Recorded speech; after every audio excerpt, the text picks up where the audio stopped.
After 2 years of mostly online meetings, the National Press Foundation jumped into in-person trainings in 2022.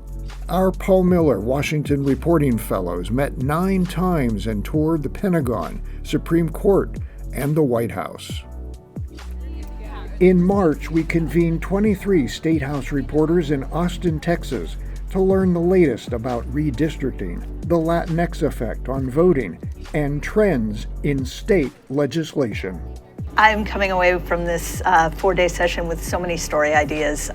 In particular, I found the session on model legislation incredibly helpful. Back in Washington, we launched the new Widening the Pipeline year-long fellowship to help journalists of color to rise to leadership positions in American newsrooms.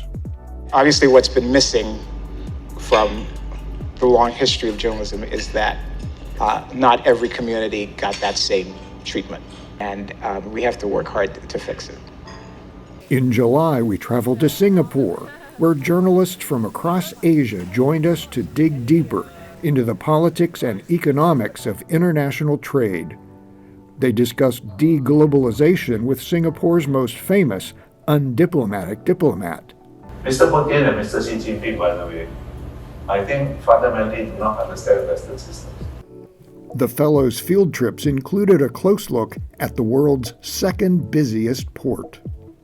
To help journalists cover the fast-changing advances in treating rare diseases, NPF ran training for 25 journalists from every continent and gave them grants to travel and report on some of the diseases that affect so many.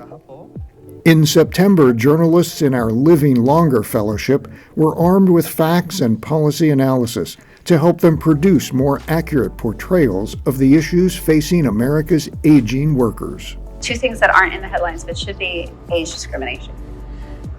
Age discrimination, age discrimination.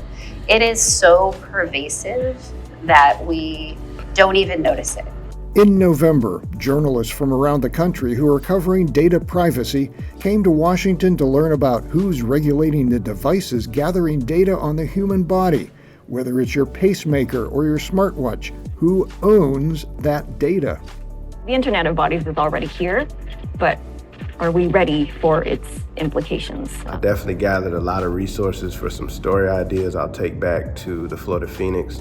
We held special guest Q&As online exclusively for fellows that included speakers such as Dr. Tony Fauci and Transportation Secretary Pete Buttigieg, and public webinars on topics ranging from how to cover supply chains to how to trace Russian assets to how journalists can protect their own mental health while covering traumatic stories.